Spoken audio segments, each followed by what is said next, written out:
Olá pessoal, tudo bem? Depois de uma pausa aí nos meus conteúdos aleatórios, né, sobre temas variados aqui do YouTube, e de eu ter postado os dois últimos episódios do meu podcast, aliás, se você não conferiu, clica lá para você assistir, tá? São os dois últimos vídeos. Eu finalmente voltei para contar para vocês finalmente a minha lista de livros favoritos, né? Esse foi um pedido feito por vocês lá no Instagram e eu achei que valia a pena fazer um conteúdo um pouco mais longo, né, para contar um pouquinho do porquê cada livro é tão especial para mim e que de algum modo marcou a minha história desde que eu me tornei de fato uma leitora. E esse é um evento que não é tão distante, né? Faz, acho que uns 10 ou 9 anos, mais ou menos, que eu realmente me tornei uma leitora, uma pessoa que realmente gosta de ler, tá? Isso não me acompanha desde que eu nasci, tá bom? Isso começou já mais recente, tá bom? Então, eu vou mostrar para vocês aqui os livros e contar também um pouquinho de como eles me marcaram. Então eu vou tentar fazer aqui meio que uma ordem cronológica desses livros, tá? Os primeiros que eu gostei, que eu mais gostei, e depois os outros que foram chegando. Então, em primeiríssimo lugar, eu preciso falar de dois livros que são de autoras que também, até hoje, eu carrego um pouco dessa influência na escrita por conta dessas duas autoras aqui que eu vou mostrar para vocês, tá bom? A primeira delas, eu tenho que dizer que é a Eliane Brum. Eu não posso começar sem falar dela, porque, de fato, ter feito TCC sobre jornalismo literário e ter tido contato com a escrita da Eliane Brum foi um divisor de águas para mim nessa questão da escrita, tá? Então, a Eliane Brum é uma jornalista que escreveu muito tempo lá no jornal Zero Hora do Rio Grande do Sul. Ela é gaúcha, né? Então ela começou lá, depois ela veio para São Paulo e passou a escrever para a revista Época. Então ela tinha vários artigos e tal, e ela acabou ficando conhecida nacionalmente, né? E até mundialmente. Então ela já ganhou vários prêmios. E a Eliane Brum é uma repórter, né? Então, ela é jornalista, mas ela tem essa coisa de ser repórter, da reportagem. Reportagens muito extensas, muito humanas. Então, ela tem um livro de crônicas maravilhoso que chama A Vida que Ninguém Vê. Eu acho que é um dos primeiros livros dela. E assim, ela tem uma sensibilidade, tá, para falar das pessoas. Ela tem uma preferência, assim, por histórias anônimas, de pessoas anônimas. Não as pessoas que estão na mídia ou daquilo que vira notícia, mas aquilo que ela chama de desacontecimento, que não é o acontecimento em si, que o jornalismo divulga, né? Que estampa as manchetes, né, do dia a dia. Mas a Eliane Brum, ela tem um apreço especial por essas histórias que são anônimas, que passam despercebidas, né? Então, assim, tenho um carinho muito grande, né, pela Eliane, porque ela, inclusive, foi super solícita, assim, super gentil em atender duas estagiárias. Na época éramos eu e a outra Marina, né, uma colega que a gente fez o TCC junto. E aí a gente conseguiu uma entrevista com ela. Num dia, uma palestra ela ia dar em São Paulo, a gente foi atrás e por e-mail mesmo eu consegui marcar com ela e ela se dispôs a atender a gente se identificou, a gente se identificou lá no meio de uma multidão de pessoas querendo falar com ela e tal, e ela falou, não, eu vou falar com vocês, pode me esperar lá fora que eu vou falar com vocês. A gente tomou um café com ela e ela concedeu uma entrevista para o nosso TCC, então a gente, assim, pessoa muito humana, né? E apesar de a gente divergir bastante na questão da profissão de fé, né? Então a Eliane Brum, ela, se eu não me engano, é agnóstica ou ateia, enfim, mas e eu sou cristã, né? Mas assim, isso não impede realmente de a gente poder admirar também o trabalho dessas pessoas, né? E saber filtrar também as coisas. Então, eu realmente sou uma admiradora, confesso aqui, da escrita da Eliane Brum, tá? Então, mas assim, apesar de ter lido, né, alguns livros dela que foram essenciais para fazer também o TCC, Eu tenho aqui O Olho da Rua, A Vida que Ninguém Vê, não lembro se tem mais algum, tá? Mas que reúne algumas das crônicas e também das reportagens que a Eliane escrevia para a mídia, né? São livros também muito bons, mas tem um em especial dela que, assim, quando eu li, foi depois de ter feito TCC, já tinha passado tudo, e quando eu li esse livro dela, eu fiquei apaixonada, que é o Meus Desacontecimentos, tá? Esse livro aqui, que na verdade é uma espécie de uma autobiografia, né? Ela fala que é a história da minha vida com as palavras. Então, como eu já admirava o trabalho da Eliane, eu precisava conhecer esse trabalho, essa publicação dela, né? Eu precisava ver como que ela mesma contava a sua história com as palavras, né?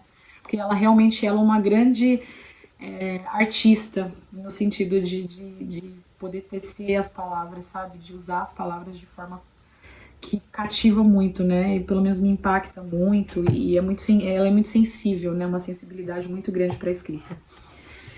E aqui ela conta um pouco da história dela e de todas as coisas que aconteceram com ela, desde coisas mais trágicas, coisas felizes também que aconteceram na vida dela.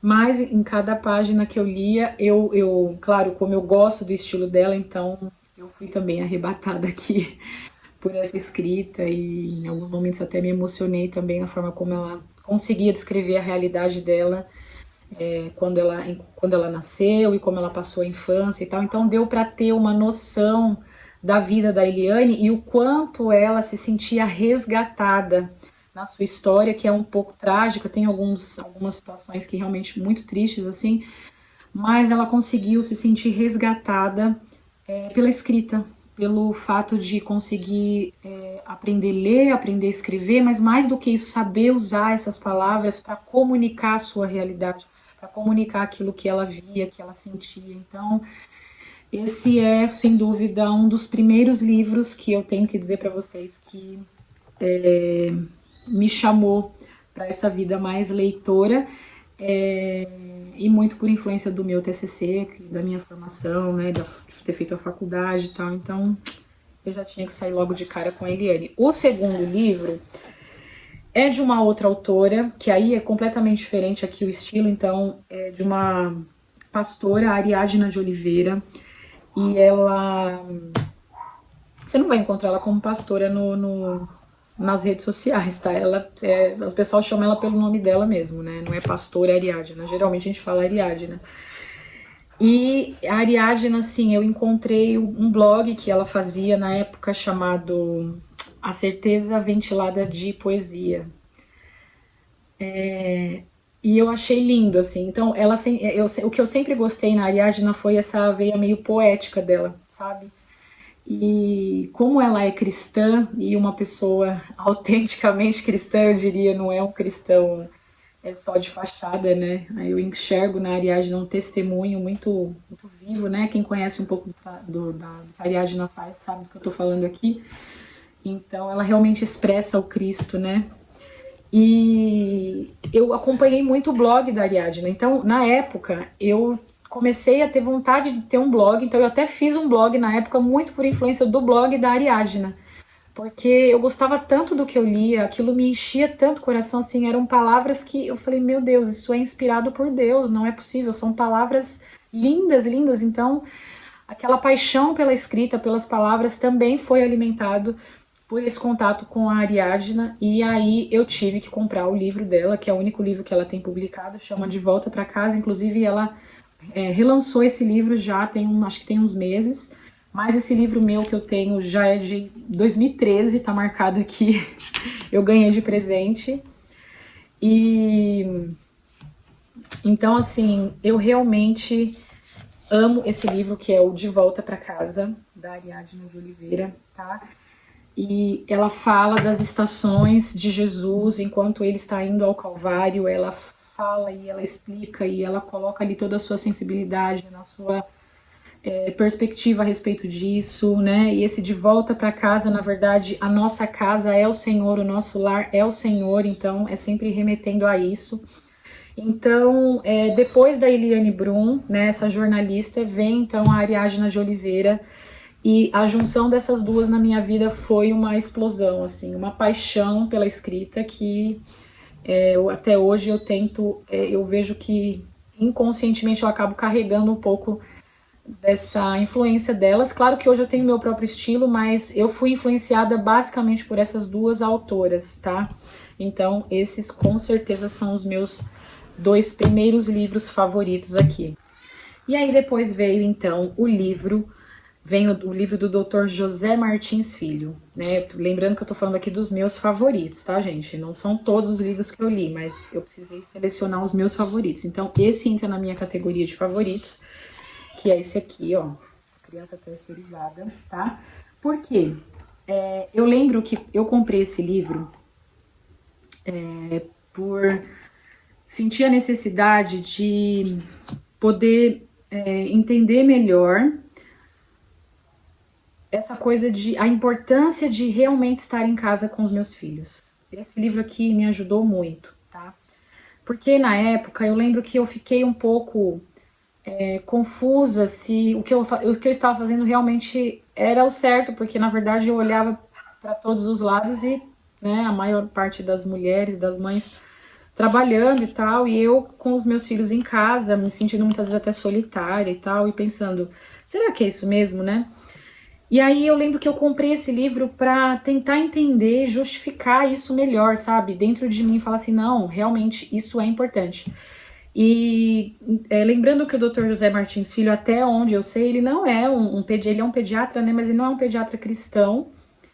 E então a visão que ele vai te dar aqui não tem nada a ver com uma perspectiva cristã. Porém, as coisas que ele fala aqui enquanto médico, enquanto pediatra, é, realmente justificam, tá? Um olhar clínico que ele teve, né? Um olhar de um profissional sobre a realidade das crianças que ele atendia no consultório, né? Com 40 anos, se eu não me engano, 40 anos de profissão, que ele foi observando essa mudança na sociedade das mães, que até então, em um primeiro momento, as mães levavam os filhos na consulta e depois passaram a ser as babás, né? E aí tudo começou a ser terceirizado de fato, né? E ele vai falar então dos impactos disso no desenvolvimento das crianças, o quanto isso realmente é um assunto muito sensível, que precisa de muita atenção, precisa de ponderação da parte dos pais, de que eles priorizem o cuidado dessa criança, né? E que não é porque a vida é uma loucura, porque tudo tá muito caro, porque não dá pra, né? Que não se pode pensar realmente nessa opção de ter um cuidado mais pessoal com essas crianças, sabe? E não simplesmente terceirizar para uma babá ou para uma escolinha, enfim. Então, esse livro aqui, ele me ajudou bastante a ter essa firmeza, sabe? E essa justificativa até de um profissional que não era nem cristão, mas que conseguia também me comprovar os benefícios de estar em casa com os meus filhos, tá? Depois, eu decidida já então a ficar ali, realmente entendi que era o meu lugar e que eu estava fazendo a melhor coisa mesmo, eu comecei a ter os meus desafios na educação das crianças.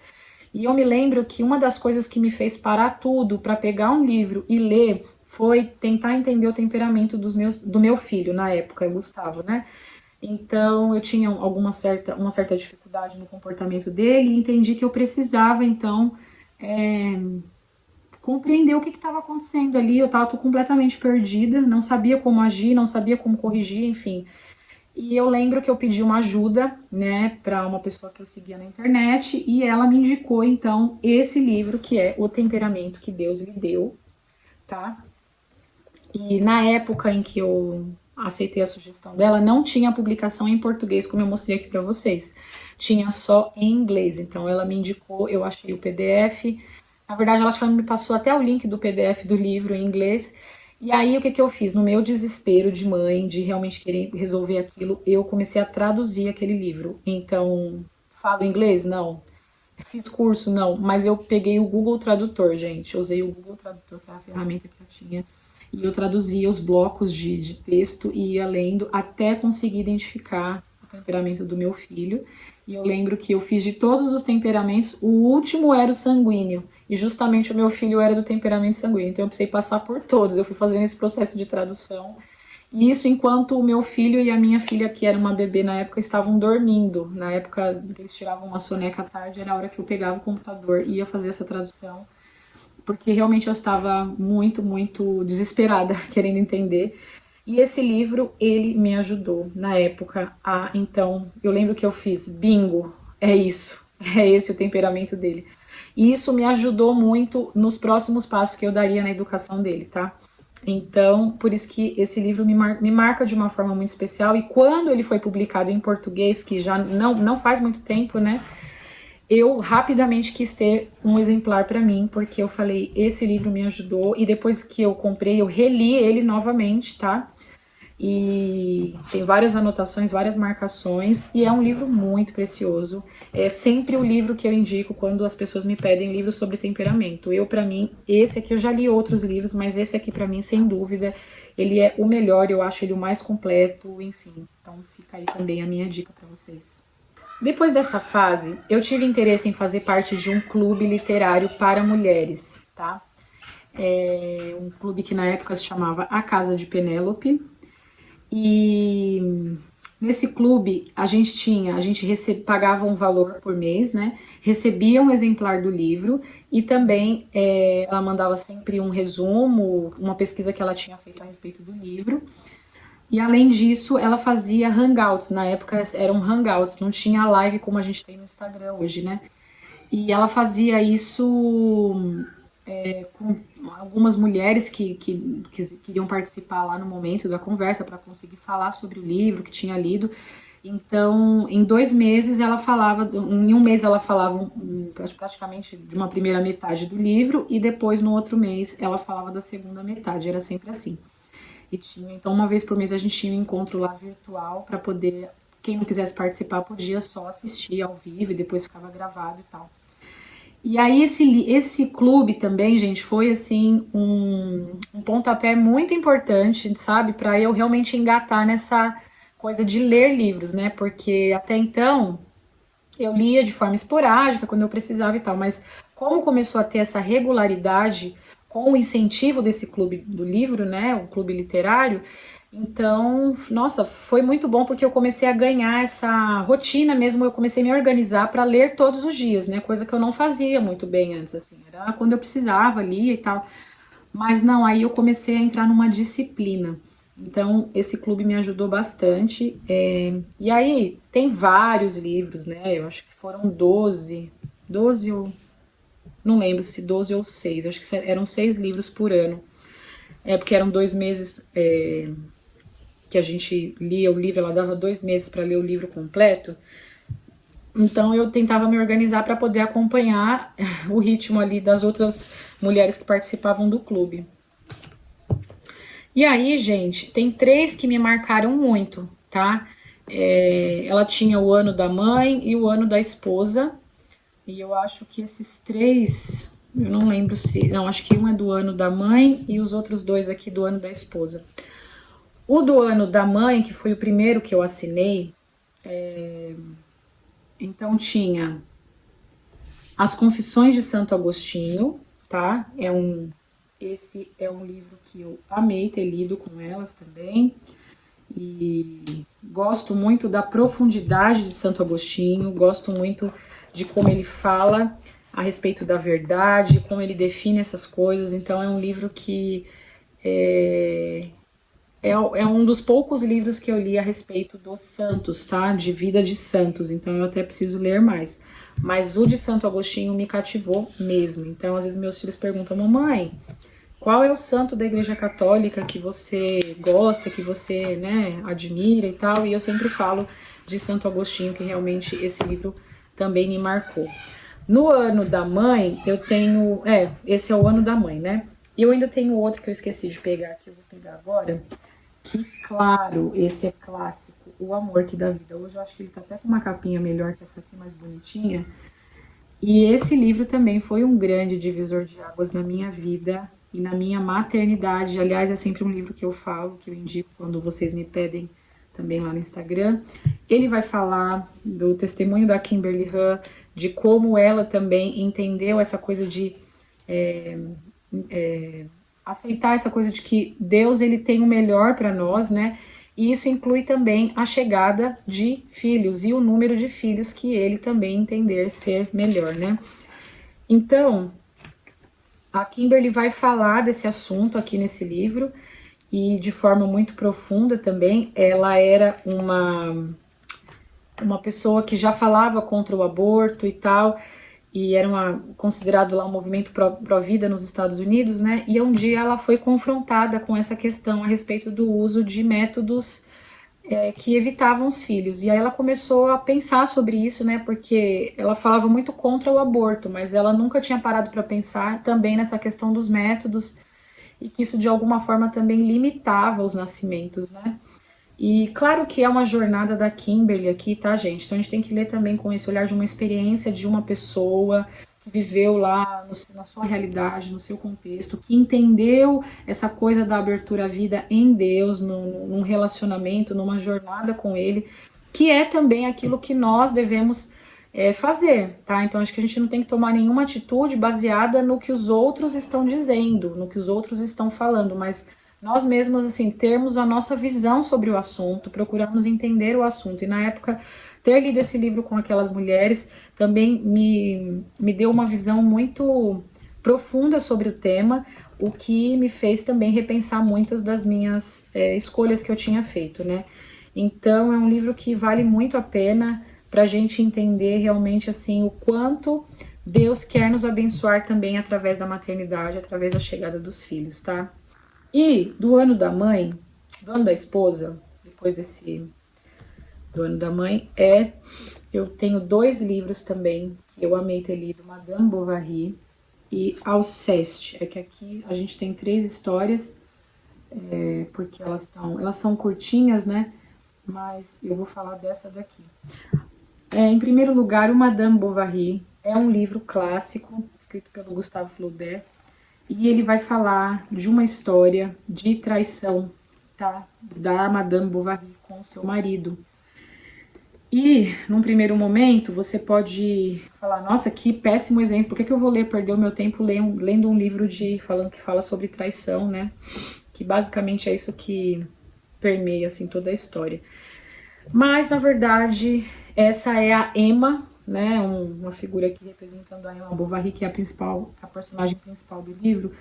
E, gente, inevitavelmente nós nos identificamos com a Emma. Nossa, como assim, Marina? Vamos trair? Não, não é isso, gente. Todo os anseios e os desejos e o romantismo que a Emma nutria e que ela não conseguia encontrar no seu marido, no Charles Bovary, e então ela queria meio que suprir isso com outros homens, né? Porque foi mais de um homem que ela se envolveu.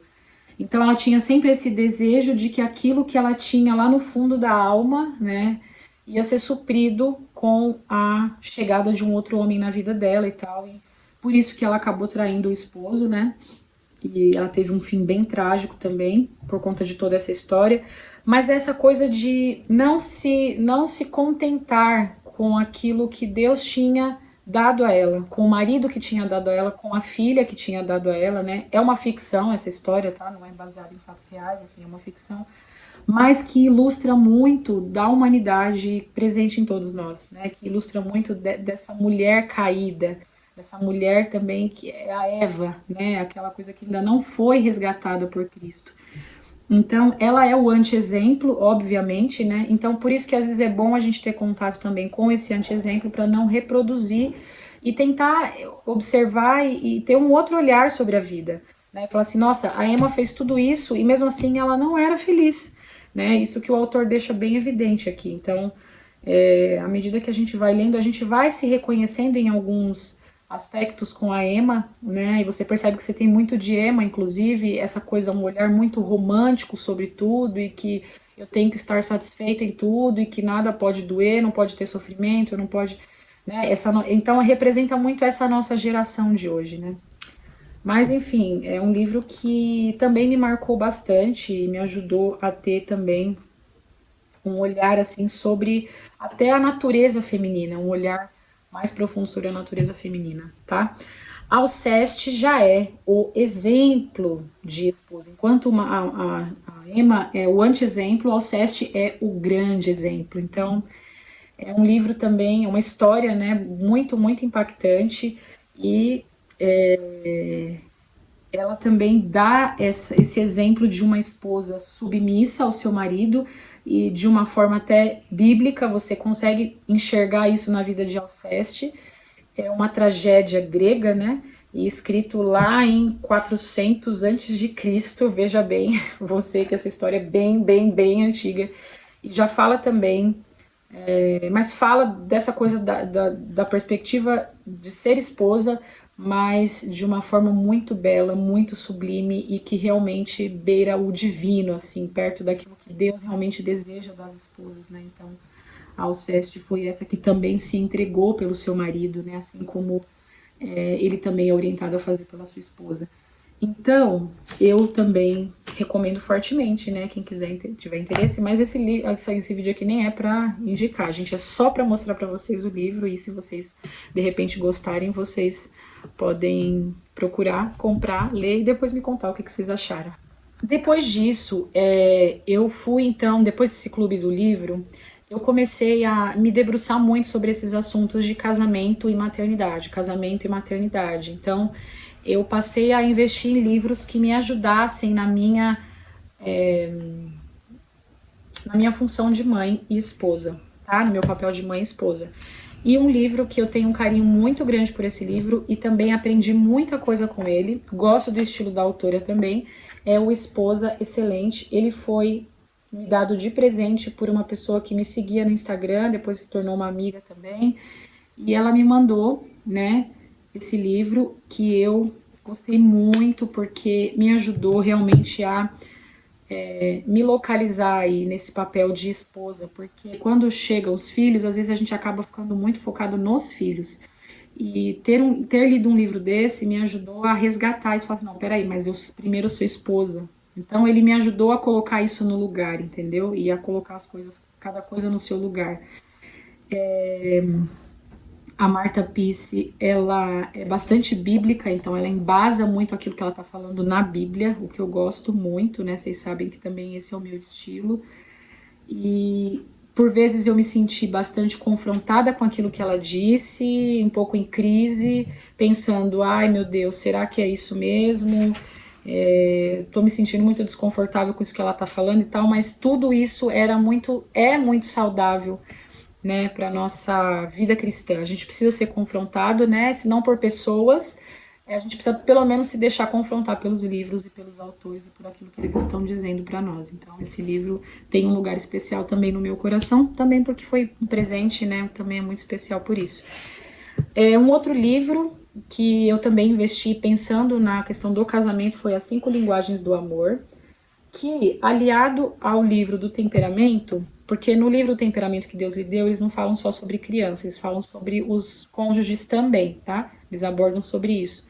Então, aliado a esse livro dos temperamentos, o livro das 5 linguagens do amor também me ajudou muito a ter um pouco mais de sensibilidade com o meu esposo, a olhar para ele também com mais sensibilidade, de entender melhor quem ele era, tanto de que temperamento ele era constituído, quanto em qual era a sua linguagem do amor, né? E como que eu poderia expressar também amor para ele e tal. Então, na época, me ajudou bastante a ter esse olhar. Eu acho que tanto o livro dos temperamentos quanto das linguagens do amor são livros que eu considero bastante essenciais aí para você que é esposa, talvez está querendo se casar, com desejo de se casar. São livros muito importantes assim para você conseguir mapear um pouco, né, quem é o seu cônjuge e com isso você também alimentar, né, um relacionamento saudável com ele, procurar ter um relacionamento saudável com ele e entender que às vezes ele está agindo de determinado modo, não é porque ele não gosta de você, mas às vezes é a forma dele expressar e a gente precisa também conseguir identificar isso, né? Então é bem legal esse livro aqui. Eu sei que tem um para crianças também, eu nunca li o para crianças. Esse aqui é voltado para os cônjuges, mas dá para a gente ter uma ideia também através dele de como também lidar com as crianças, tentar mapear também qual é a linguagem de amor do seu filho, né? Então, eu gostei bastante. Um outro livro dessa mesma época? Eu acho que foi na mesma época. Eu tô fazendo de ordem cronológica, então vai ficar um pouco aleatório, um pouco misturado mesmo, tá? Mas um outro livro que eu gostei muito é Scott e Kimberly Han. Kimberly Han, lembra que eu falei pra vocês agora há pouco do livro O Amor que Dá Vida, da abertura à vida e tal? Ela é a autora que fala sobre isso. Mas esse livro, Todos os Caminhos Levam a Roma, né? É onde eles contam o percurso deles até o catolicismo. Então, eles são ex-protestantes, eles, se eu não me engano, eram da igreja presbiteriana lá dos Estados Unidos, e eles migraram, né, para o catolicismo, e eles contam nesse livro, é bem legal porque um capítulo que o Scott fala, outro capítulo a Kimberly, um capítulo Scott e tal. E, gente, eu acho que tem até um pouco a ver com o que eu acabei de falar das 5 linguagens do amor, sobre o relacionamento dos cônjuges, porque o que eu gostei muito nesse livro, assim, o que realmente me deixou apaixonada por esse livro, foi a forma que a Kimberly conta como ela, enquanto esposa, e sendo protestante convicta, precisou fazer a transição para o catolicismo até por conta do marido. Ela acompanhou o marido nessa escolha, só que em nenhum momento ele forçou, ele obrigou, nada disso. Então a Kimberly ela vai contando e você percebe o quanto ela foi sendo conduzida pelo Espírito Santo, não ao catolicismo em si, embora Deus provavelmente tenha um propósito nisso também, mas principalmente a essa submissão ao marido e entender de fato que ela é a que foi colocada para auxiliá-lo, né? Não submissão no sentido de fazer o que ele fez, ela tem que fazer igual. Não, não é isso, mas de entender a nobreza da sua missão enquanto esposa. Então a Kimberly teve isso, assim, todo esse processo que não foi fácil para ela. Ela conta isso no livro, foi bem difícil. E no final, assim, eu fiquei fascinada porque me deu assim me deu uma perspectiva, na verdade, sobre a unidade do corpo de Cristo e o quanto a situação que eles viveram, todo esse processo, representou também essa questão da unidade do corpo de Cristo, sabe? Então, como eu já sou uma pessoa que sou favorável a isso, falo disso e carrego isso no meu coração, então foi impossível não ler as páginas de Todos os Caminhos Levam a Roma e não ser levada a essa reflexão também sobre a unidade do corpo e ver a beleza disso na vida do Scott e da Kimberly Han. Então, esse é o meu apreço por esse livro. Pode ser que um dia eu vou ler de novo em outro momento da minha vida e vou ter outra imagem. Mas, nesse momento, é o que me marcou, é o que ficou impresso no meu coração, sabe? Então, eu tenho um carinho muito grande por esse livro também. Agora, falando sobre... Eu não vou conseguir falar aqui sobre os livros do feminismo, né? Então, mas tem um livro que eu consegui deixar ele mais aqui à mão, que é O Privilégio de Ser Mulher, da Alice von Hildebrand. Ela também é uma católica e eu gostei muito desse. Então, esse é um dos meus livros favoritos dentro daqueles do feminismo, né? Porque ela fala das características femininas, ela explica assim de uma forma muito linda, muito profunda, toda a beleza de ser mulher, toda a beleza de ser mãe, a beleza de carregar a feminilidade. Então, eu sou apaixonada por esse livro. Eu lembro de uma amiga também ter falado uma vez quando leu esse título, né? Falava, poxa, o privilégio de ser mulher. Eu sempre achei que fosse uma desvantagem ser mulher. Então, durante o processo da vida dela, ela sentia, carregava isso, né? Quando ela foi impactada com esse título, quando ela olhou esse título, ela ficou muito impactada, né? Falou, nossa, como assim o privilégio, né? Então, preciso descobrir qual é o privilégio, então. Existe um privilégio, existe uma vantagem, então, em ser mulher? Sim. Na perspectiva de Deus, sem dúvida alguma, nós temos uma importância muito grande no plano, né? E eu gosto desse livro também porque a Alice, ela tem também um conhecimento a respeito do feminismo, então no começo, na introdução, ela vai falar um pouco sobre o que o feminismo fez com a feminilidade, o quanto ele distorceu a feminilidade, e depois ela vai discorrer então sobre as características femininas e o quanto é maravilhoso carregar isso no nosso DNA, tá? Então, um livro muito bom também. Da mesma época, falando sobre casamento, feminilidade, educação de filhos, vem então o livro O que Toda Mãe Gostaria de Saber sobre Disciplina Bíblica, da Simone Quaresma, que inclusive eu estou lendo nesse momento com algumas seguidoras que estão me seguindo no meu perfil, Marina_Leituras, tá?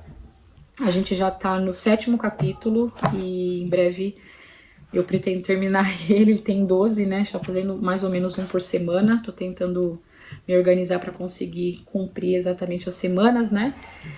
E eu gosto muito desse livro porque eu compartilho muito da visão da Simone sobre disciplina bíblica, sobre educação de crianças, que foge completamente da disciplina positiva. Então, se tá nessa direção, é exatamente para lá que eu vou, entendeu? E esse é um livro que vai abordar a disciplina bíblica, vai falar de correção, mas principalmente vai falar da responsabilidade dos pais de instruir esses filhos, de amar esses filhos, de dar atenção a esses filhos, para que o relacionamento entre eles não seja apenas na base da correção, da repreensão o tempo todo, mas seja um relacionamento saudável em que a correção sim vai fazer parte desse processo educativo, tá? Quando necessário, mas o primordial é realmente serem pais que educam esses filhos, que instruem esses filhos e que também são exemplos para esses filhos, tá? Então, eu estou relendo esse livro com essa leitura aí coletiva, como eu falei com essas seguidoras, e tá me ajudando bastante também a relembrar alguns pontos, né? E fixar muito melhor o conteúdo, tá bom? Gente, na época da pandemia, tá? Isso aqui foi antes da pandemia, que eu mostrei até agora. Quando chegou a pandemia, a gente ficou mais recluso, ficou mais em casa, né? E então a gente teve muito tempo, inclusive, para retomar uma vida devocional mais intensa. E foi exatamente nesse momento que eu retomei a leitura do livro. Eu já tinha lido uma vez, eu reli novamente, né, o Bob Sorge, Segredos do Lugar Secreto. Então, esse livro também tem um espaço enorme no meu coração. Tô vendo que tá cheio de marcações aqui, ó, porque é um livro muito rico e ao mesmo tempo muito simples, né, de leitura, muito fácil, muito simples para quem deseja ter uma vida devocional e não sabe por onde começar. Então ele meio que dá passo a passo de como que você pode estabelecer uma vida devocional, uma vida de relacionamento profundo com Deus. Então são capítulos curtos com o propósito de fazer você refletir com calma, com tranquilidade. Foi depois de ter lido esse livro que eu mudei um pouco o meu esquema de leitura bíblica anual. Então hoje eu lia antes um capítulo por dia e seguindo lá a ordem e tal. Agora hoje eu leio um capítulo do Antigo Testamento e do Novo Testamento e para mim tem sido muito bom, tenho aproveitado. Foi uma dica que eu aprendi nesse livro do Bob Sorge, tá? Foi um livro bastante importante assim para essa retomada da vida devocional mais constante, tá bom? Na mesma época da pandemia, né? Então vamos lá, lembrando que a minha lista de livros favoritos, tá? Então, que realmente me marcaram de algum modo. Deus é Vermelho, escrito por um repórter chinês, e ele fala da história secreta de como o cristianismo sobreviveu e floresceu na China comunista. O que eu fiz uma analogia com o que nós estávamos vivendo na pandemia, mais relacionado à vida da igreja. Então, na época, esse repórter vai falar um pouco de como os chineses eram perseguidos ali no seu país e não podiam ter liberdade. Até hoje existem muitas restrições para eles, né? Para exercerem a sua fé, para lerem suas Bíblias, para fazerem reuniões e tal. Então, eles sofreram uma perseguição muito grande na época em que foi escrita, a época em que esse livro retrata, né?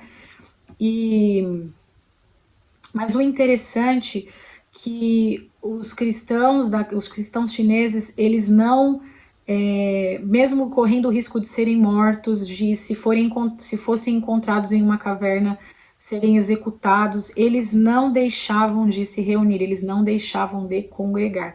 O que eu sei que é uma certa polêmica, às vezes pode causar um certo desconforto para pessoas, não, mas na pandemia, sim, a orientação era que a gente não se encontrasse pessoalmente, mas que a gente se encontrasse virtualmente. Aí começou aquela coisa de igreja online, né, e tal, e eu não tô falando que não pode ser assim, que de vez em quando a gente não pode assistir lá o culto online, ou, sabe, fazer uma reunião online com os nossos irmãos e tal, e até reuniões de oração, que eu sei que também aconteceram, era a alternativa que tinha. Mas, gente, eu não sei, de quando eu li esse livro, eu fiquei com aquela coisa no coração de que, assim, nós não podemos subestimar o poder que o Espírito Santo tem de atuação quando nós estamos juntos. E quando eu digo juntos, é presencialmente juntos. Jesus disse que onde 2 ou 3 estivessem reunidos, ele estaria ali. Claro que no tempo de Jesus não existia ainda essa realidade tecnológica e virtual como nós temos hoje, que hoje nós podemos estar juntos presencialmente e juntos também de forma virtual, você na sua casa, eu na minha casa, e a gente ali dialogando e tal. Mas, não sei, eu tive assim, se os cristãos chineses, né, mesmo sendo ameaçados de morte, podendo cada um, não, vamos ficar cada um na sua casa, a gente vai ficar mais seguro, vamos viver a nossa fé aqui, e depois quando tiver mais tranquilo a gente se reúne de novo e tal, não. Eles não tinham medo e eles iam para as cavernas, eles arrumavam esconderijos e lugares em que eles podiam cantar, onde eles podiam falar da Bíblia, mesmo correndo risco de morte. Então eu fiquei pensando se nós também temos que pensar também talvez nessa postura, né, no momento de crise, no momento em que formos ameaçados, como é que nós vamos reagir, né, nós vamos ceder aquilo que o sistema está impondo, mesmo como cristãos, entendendo a importância de estarmos juntos presencialmente, ou nós vamos enfrentar isso e vamos tentar viver e arrumar algum modo de viver a nossa fé de forma ainda presencial e juntos, né? Então, é um livro que pode causar, assim, uma certa polêmica quando a gente fala desse assunto, mas, de todo modo, ele me ajudou muito a ter essa percepção na época da pandemia e de não ter medo, realmente de não ter medo de estar junto com outras pessoas, claro, tomando as devidas precauções, talvez, usando máscara ou não também, pessoas que se sentiam confortáveis de não usar, mas o fato é que passou aquele momento, né? E hoje olhando assim, eu vejo que realmente nós precisamos cada vez mais pensar naquilo que de fato é mais importante, que de fato é a prioridade e até que ponto nós estamos dispostos a negociar essas coisas, sabe? Então, tudo isso me levou a refletir através da leitura desse livro aqui. Livros relacionados à espiritualidade cristã e que também fazem parte da minha história e me marcaram. Esse livro, De Volta à Essência, do Jeremy Riddle, não sei se assim se fala, que fala o nome dele, retornando ao fundamento da adoração de uma vida de devoção radical. Nós tivemos, durante 3 anos, nós mantivemos uma casa de oração aqui na minha região, onde eu moro, em que nós nos revezávamos em turnos de oração e adoração, e o fato de ter participado dessa casa de oração me mudou completamente a minha visão a respeito de adoração, assim, literalmente da água para o vinho. Foi um grande divisor de águas, assim, e eu entendi a importância de nós ministrarmos ao Senhor para que Ele ministre ao povo, né? Diferente de uma configuração em que os ministros de louvor ministram ao povo. Na verdade, eu aprendi ali a ministrar ao Senhor. Isso fez uma diferença muito grande até no meu estilo de adoração e tal.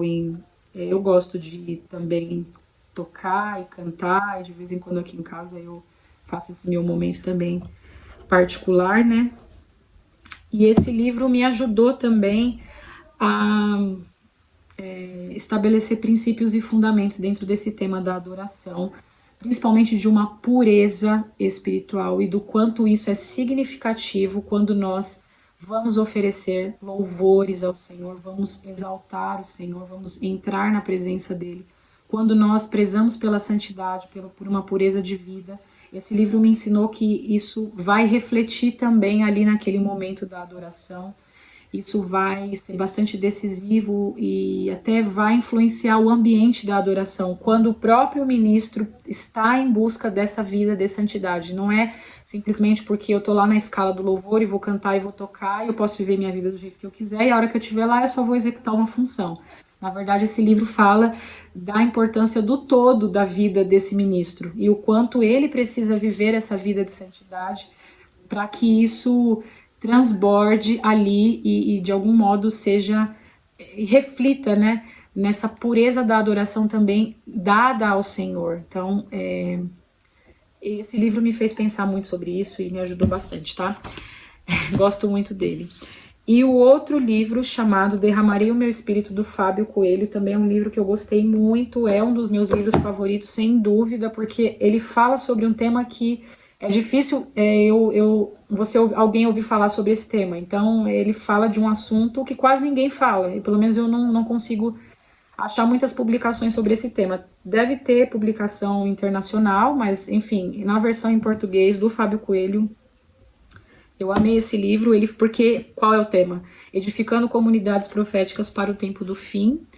E então eu tenho um apreço por esse tema, gosto desse tema porque tem algumas palavras também a respeito desse tema aí que estão ao redor aí também da minha vida. E queria entender um pouco melhor o que, afinal de contas, eram essas comunidades proféticas, que nada mais é do que comunidades de profetas, e profetas nada mais são do que amigos de Deus. Não é o cara que chega lá e fala, em nome de Deus eu falo isso, isso e isso, porque assim diz o Senhor e barará. Não é exatamente isso, né?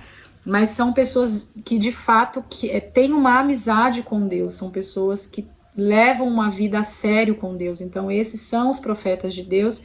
E para o tempo do fim, Deus quer essa comunidade de amigos, né? Pelo que eu entendi aqui, de amigos que são amigos dele, né? E que vão ser também muito essenciais no plano divino aí para o tempo do fim, tá? Então, é um livro que eu gostei porque me deu uma clareza muito grande a respeito desse assunto, detalhes e tal, e enfim. Outros livros favoritos: A Mulher, Sua Missão Segundo a Natureza e a Graça, da Edith Stein, tá? Edith Stein, que hoje é a Santa Teresa Benedita da Cruz, eu acho que o nome dela é esse, tá? Canonizada na Igreja Católica. Mas aqui o nome dela é Edith Stein, tá? Ela só foi canonizada com outro nome, mas eu gostei muito desse estudo que ela fez, porque isso aqui, gente, para quem quer entender de feminilidade, leia esse livro, sério, leia esse livro. Ela é muito profunda naquilo que ela fala sobre aquilo que a Alice fala no Privilégio de Ser Mulher. Eu achei que a Edith Stein, ela aprofunda muito bem isso aqui, tá? Cheio de marcação também, porque eu usei para fazer um estudo. E é interessante porque a Edith Stein, ela não foi casada, ela não teve filhos, ela não foi mãe, e mesmo assim ela entendia muito de feminilidade. Então, eu considero uma bíblia da feminilidade, é o livro da Edith Stein, tá? Outro livro falando sobre meninas, sobre feminilidade, é o livro do James Dobson, Educando Meninas.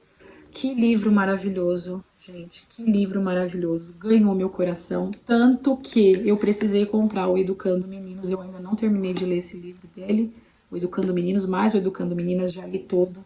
Me emocionei, chorei e percebi muito da minha história também aqui, né, e de todos os sentimentos de menina, né, e de criança e depois adolescente e tal, e ele coloca várias questões aqui, e a gente que é mulher se identifica muito, tá, e isso ajuda a meio que a curar algumas coisas, né, que talvez tenham ficado de trauma e que não tenham ficado muito bem entendido na nossa história, até para que a gente consiga educar as nossas filhas. Eu tenho uma filha menina, né, também de modo a tentar educar melhor essa menina, de tentar corrigir algumas coisas e tal, e ter mais sensibilidade também com a educação delas, tá? O livro dele, sem dúvida, ajuda muito nisso. Filhos e Pais, do Fulton Sheen, Dom Fulton Sheen, Sabedoria e Orientação para os Pais. Eu me surpreendi com esse livro porque eu não esperava que ele ia falar tanto de adolescência e por isso eu amei. Então, se tem um livro que eu recomendo sobre essa fase da adolescência, eu não cheguei lá ainda, mas ele é um bom preparador para essa fase, tá? E ele é um sábio, esse Dom Fulton Sheen, né? Uma pessoa muito sábia e que escreve muito bem também, e com capítulos curtos, abordando diversos temas que circundam aí a adolescência dos filhos e qual que deve ser também a postura dos pais numa perspectiva cristã, tá? Muito bom também.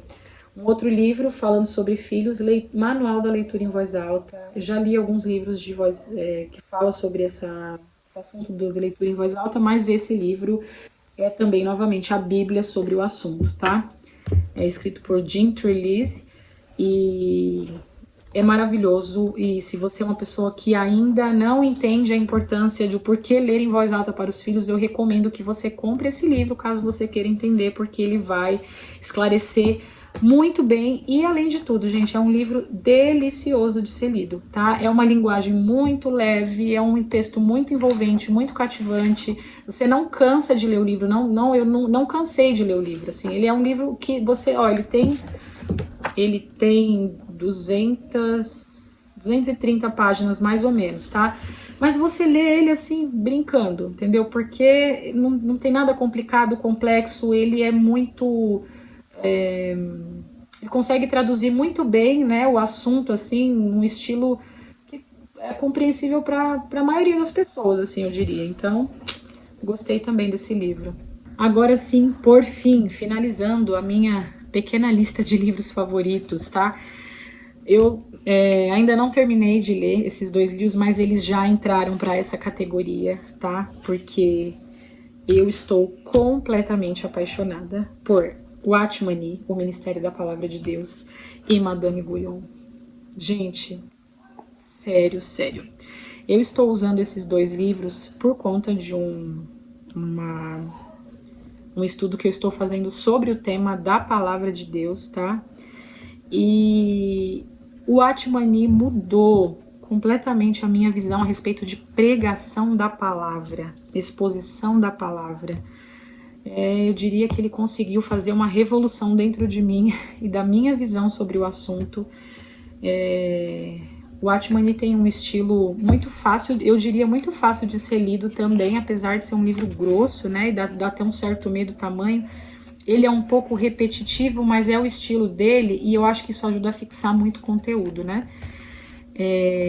Mas ele fala sobre isso de o pregador, ele não tem que estar preocupado com ter uma boa erudição, uma boa comunicação, conseguir falar bem, conseguir usar as palavras bem, ter muito conhecimento, ser muito inteligente, ter várias referências. Tudo isso é muito bom quando a gente vai pregar a palavra de Deus.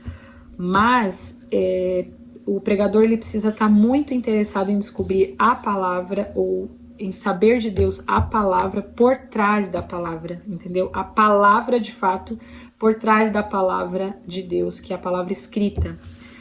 Então o Watchmani fala desse assunto como realmente um mestre, tá? Um mestre, e eu estou ajoelhada aqui aprendendo com ele e bebendo de tudo que ele tem ensinado.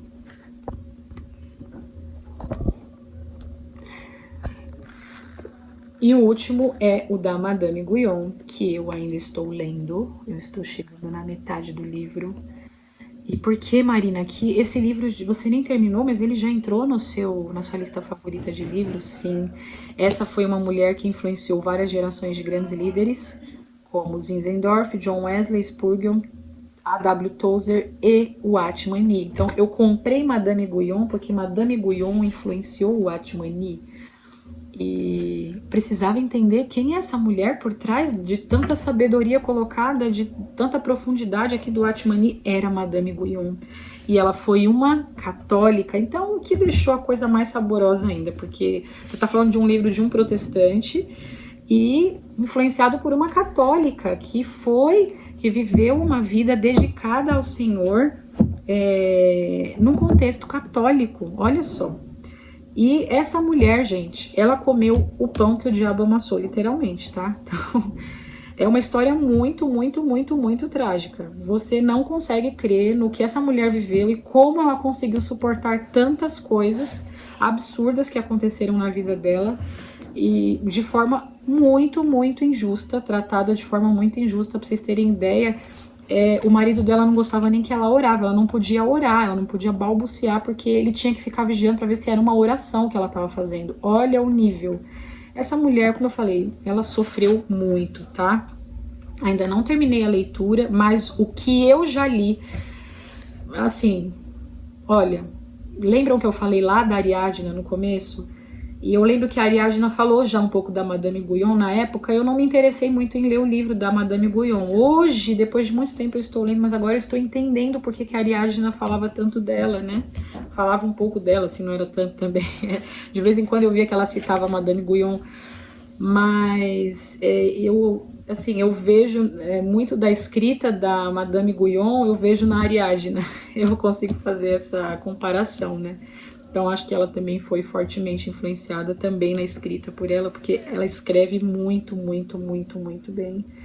E eu falo que eu tô lendo esse livro com o meu coração, assim, na mão, sabe? Lendo o livro com uma mão e o coração na outra, porque as coisas, uma coisa vai falando com a outra, assim, de forma muito, muito profunda. E a Madame Guyon, ela tem o que eu gosto nela é que ela tem uma uma convicção a respeito dos seus pecados, de que ela não é uma pessoa boa, ela precisa ser muito consertada por Deus, ela tem vários defeitos e ela fica maravilhada com a graça de Deus sobre a vida dela, mesmo ela sendo desse modo. Então, quem não vai se identificar com Madame Guyon, não é verdade? Por isso que eu estou apaixonadíssima por esse livro, por essa história e também pela escrita de Madame Guyon. Gente, esse é o vídeo, tá? Espero que vocês tenham gostado. Mostrei para vocês todos os meus livros favoritos até agora. Quem sabe no futuro uma próxima lista ou livros acrescentados a essa lista. E eu ainda vou ficar devendo também os livros do feminismo, que vou pensar se eu solto lá no Instagram ou aqui, vou ver se vale a pena, tá bom? Para você que assistiu, muito obrigada por ter assistido até aqui. Deixa seu comentário, algum livro que você...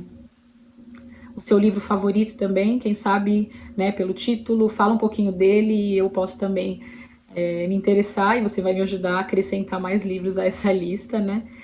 Se inscreve no canal, curte, compartilha com quem você quiser também, né, para que a pessoa também tenha algumas referências de outros livros, enfim, estamos aí, tá bom? É isso então e até o próximo conteúdo.